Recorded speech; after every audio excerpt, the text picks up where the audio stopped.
السلام علیکم اسٹوڈینٹس۔ پچھلے لیکچر میں قرآن مجید کا مختصر تعارف پڑھا تھا اور ساتھ میں محفوظ ترین کتاب یعنی قرآن پاک کی حفاظت کس طرح کی گئی اور آج تک کس طرح جو محفوظ ہے اس بارے میں ہم نے پڑھا تھا۔ آج ہم پڑھیں گے قرآن مجید کی عالمگیریت کے بارے میں۔ عالمگیریت جہاں کو زیر کر دینا، پورے جہاں سے آگے نکل جانا، دنیا سے آگے نکل جانا، یعنی قرآن مجید ایسی کتاب ہے تمام جہان کی جتنی بھی کتابیں ہیں سب سے مرتبے میں آگے نکل گئی۔ قرآن مجید اللہ تعالیٰ کی آخری اور عالمگیر کتاب ہے۔ جس طرح نبی کریم صلی اللہ علیہ وآلہ وسلم اللہ تعالیٰ کے آخری نبی ہیں اور آپ کی رسالت تمام جہانوں کے لیے ہے، اسی طرح آپ صلی اللہ علیہ وآلہ وسلم پر نازل ہونے والی کتاب بھی تمام بنی نوع انسان کے لیے رشد و ہدایت کا سرچشمہ ہے۔ یعنی جس طرح اللہ تبارک و تعالیٰ نے حضرت محمد صلی اللہ علیہ وآلہ وسلم کو تمام جہانوں پر آخری نبی بنا کر تمام جہانوں میں بھیجا ہے، آپ کے بعد کوئی نبی نہیں آئے گا، اسی طرح جو آپ کو کتاب دی گئی یعنی قرآن پاک دیا گیا وہ بھی تمام بنی نوع انسان کے لیے ہدایت اور رہنمائی کا ذریعہ ہے، اور یہ آخری کتاب ہے، اس کے بعد کوئی کتاب یا صحیفہ نازل نہیں ہوگا۔ قرآن مجید کسی خاص قوم یا وقت کے لیے نہیں بلکہ قیامت تک کے تمام انسانوں کے لیے رہنمائی کا ذریعہ ہے۔ بیٹا ایک بات یاد رکھیں، پہلے جتنی بھی کتابیں نازل ہوئی ہیں وہ کسی خاص قوم، کسی خاص فرقے، کسی خاص گروہ کے لیے، کسی خاص مقام کے لیے ہوتی تھی، لیکن قرآن پاک واحد ایسی کتاب ہے جو کسی خاص قوم کے لیے نہیں بلکہ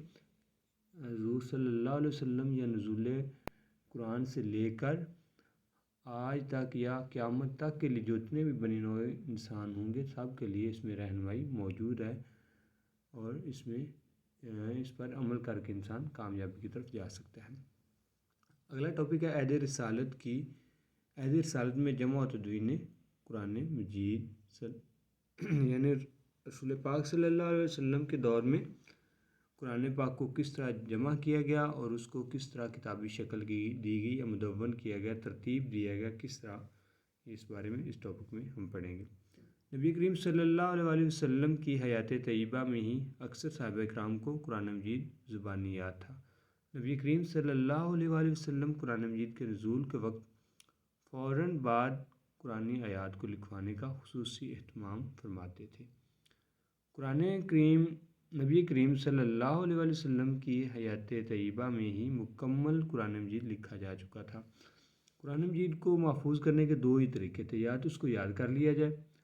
نمبر 2 یا اس کو لکھ لیا جائے، لیکن رسول پاک صلی اللہ علیہ وسلم نے ایک حکمت عملی کے تحت دونوں طریقوں پر عمل کیا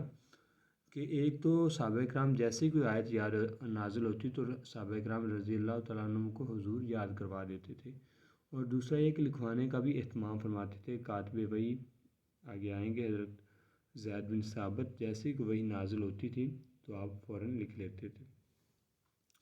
عہد رسالت ہی میں قرآن مجید عموماً پتھر کی ان سلوں،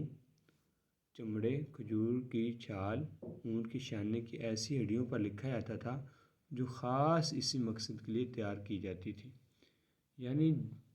لکھا کن چیزوں پر جاتا تھا؟ پتھر کی سلوں سے مراد سلیٹ یا ٹائل آپ لے لیں جو اس وقت موجود تھی، بڑی بڑی ٹائلز تھی، ان پر لکھا جاتا تھا۔ چمڑے تھے، کھجور کی چھال تھی، اور اونٹ کے شانے کی ہڈی یعنی اونٹ کی جو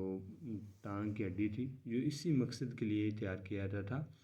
جو اس مقصد کے لیے تیار کی جاتی تھی تمام چیزیں جن پر قرآن مجید لکھا جائے گا۔ یوں قرآن مجید عہد نبوی میں مکمل حفظ ہونے کے ساتھ ساتھ مختلف جگہوں پر لکھا ہوا بھی موجود تھا،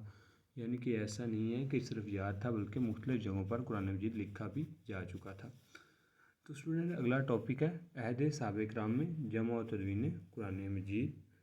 یعنی صحابہ کرام کے دور میں قرآن مجید کے جمع کرنے کا اور اس کو مدون کرنے کا، کتابی شکل دینے کا کس طرح انتظام کیا گیا اس بارے میں اس میں پڑھیں گے۔ نبی کریم صلی اللہ علیہ وسلم کی زندگی میں اگرچہ قرآن مجید مکمل کتابی شکل میں موجود تھا،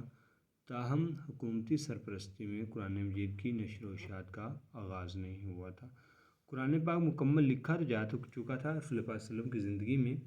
لیکن حکومتی سرپرستی نہیں تھی، گورنمنٹ نے قرآن پاک کی باقاعدہ نشر و اشاعت کا آغاز نہیں کیا تھا۔ قرآن مجید کو سرکاری سرپرستی میں جمع کرنے کی ضرورت حضرت ابوبکر صدیق رضی اللہ تعالیٰ عنہ کے دور خلافت میں اس وقت محسوس ہوئی جب جنگ یمامہ میں قرآن مجید کو سینکڑوں حفاظ کرام شہید ہو گئے۔ یعنی کب قرآن مجید کو سرکاری سرپرستی کب حاصل ہوئی؟ یہ ایک جنگ ہوئی تھی جنگ یمامہ، جس میں حضرت ابوبکر صدیق رضی اللہ تعالیٰ عنہ کی سربراہی میں یہ لڑی گئی تھی آپ کی حکومت میں، اور اس میں بہت سارے حفاظ کرام جو تھے وہ شہید ہو گئے تھے۔ تو جب لیکن اگرچہ اس میں فتح نصیب ہوگی تھی، آگے آ رہا ہے اللہ تعالیٰ کی مدد سے انسان کو اس جنگ میں فتح، مسلمانوں کو اس جنگ میں اللہ تعالیٰ کی مدد سے مسلمانوں کو اس جنگ میں فتح نصیب ہوئی۔ تاہم اس وقت یہ محسوس کیا گیا کہ اگر مستقبل میں اسی طرح حفاظ کرام شہید ہوتے رہے تو کہیں قرآن مجید کا کوئی حصہ ضائع نہ ہو جائے۔ حفاظ یہ حافظ کی جمع ہے، یعنی کہ انہوں نے یہ کہا کہ اگر جنگ یمامہ میں جس طرح حفاظ کرام شہید ہو گئے ہیں، اسی طرح اگر جنگیں لڑتے رہے اور حفاظ کرام شہید ہوتے رہے تو قرآن مجید کا کوئی حصہ ضائع نہ ہو جائے۔ تو اس پر تمام صحابہ کرام نے مشاورت کی، یعنی حضرت ابوبکر صدیق رضی اللہ تعالیٰ عنہ نے حضرت عمر فاروق رضی اللہ تعالیٰ عنہ اور دیگر جلیل القدر عظیم المرتبت جن کا بہت بڑا مرتبہ تھا صحابہ کرام کے مشورے سے قرآن مجید کی جمع و تدوین کا آغاز کیا۔ حضرت ابوبکر صدیق رضی اللہ تعالیٰ عنہ نے صحابہ کرام کے مشورے سے مشہور قاری قرآن حضرت زید بن ثابت رضی اللہ تعالیٰ عنہ کو اس عظیم کام کی تکمیل کے لیے منتخب کیا، یعنی آپ کو چنا گیا۔ پہلے تو حضرت ابوبکر صدیق نے تمام لوگوں سے مشورہ کیا تھا، حضرت عمر فاروق تھے اور دیگر جتنے بھی صحابہ کرام تھے ان سے۔ اس کے بعد صحابہ کرام کے مشورے سے ہی آپ نے مشہور قاری قرآن جو تھے، جو کہ علماء کاتب وحی بھی تھے، اور یہ حضرت زید بن ثابت رضی اللہ تعالیٰ عنہ تھے، جن کو اس کام کی تکمیل کے لیے منتخب کیا گیا، یعنی آپ کی نگرانی میں پورے قرآن پاک کو جمع کیا گیا۔ اور حضرت زید بن ثابت رضی اللہ تعالیٰ عنہ عہد رسالت میں وحی کی کتابت کا فریضہ انجام دیا کرتے تھے۔ فریضہ انجام کتابت یعنی جو بھی وحی نازل ہوتی تھی وہ حضرت زید بن ثابت رضی اللہ تعالیٰ عنہ لکھ لیتے تھے۔ حضرت زید بن ثابت رضی اللہ تعالیٰ عنہ کی سربراہی میں قائم کمیٹی نے مسلسل اور انتہائی محنت سے قرآن مجید کو ایک مصحف کی صورت میں جمع کیا۔ یہ ایک کمیٹی تشکیل دی گئی تھی جس کے سربراہ زید بن ثابت رضی اللہ تعالیٰ عنہ تھے، اور آپ نے بہت زیادہ اور مسلسل محنت کرنے کے بعد آپ نے قرآن مجید کو ایک مصحف، ایک کتابی شکل دینے میں کامیاب ہوئے۔ قرآن مجید کا یہ نسخہ حضرت ابوبکر صدیق کے پاس موجود رہا، یعنی جو حضرت زید بن ثابت نے تیار کیا تھا، جو آپ رضی اللہ تعالیٰ عنہ کے وفات کے بعد حضرت عمر فاروق کو منتقل ہوا، کیونکہ آپ کے بعد جو خلافت آئی ہے، جو حکومت آئی ہے، وہ حضرت عمر فاروق کی آئی ہے۔ اور حضرت عمر فاروق کی شہادت بعد ام المومنین حضرت حفصہ رضی اللہ تعالیٰ عنہ کو کی تحویل میں آ گیا، یعنی جب آپ کی شہادت ہوئی تو حضرت حفصہ رضی اللہ تعالیٰ عنہ کی تحویل میں آ گیا، یعنی آپ کے قبضہ میں آ گیا، آپ کی قدرت میں آ گیا۔ حضرت عثمان غنی کے عہد خلافت میں جب مختلف قرأتوں اور لہجوں میں قرآن مجید کی تلاوت پر اختلاف پیدا ہوا تو انہوں نے ام المومنین حضرت حفصہ رضی اللہ تعالیٰ عنہ کے نسخے کی مختلف نقلیں تیار کر کے کاپیز تیار کر کے مختلف صوبوں کو بھجوا دی اور سب مسلمانوں کو ایک قرأت پر متحد کر دیا۔ حضرت عثمان غنی کے دور میں یہ آیا تھا، مختلف قرأتوں پر آپ کو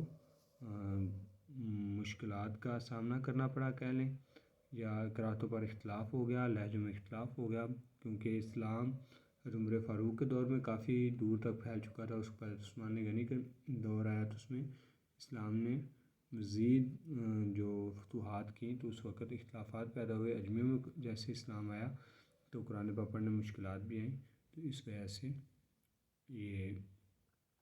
عثمان غنی کے دور میں اختلاف ہوا تھا۔ پھر آپ نے جو حضرت حفصہ کے پاس جو نقلیں تھیں، جو نسخے تھے، اس کی نقلیں تیار کروا کے تمام صوبوں میں بھجوا دی۔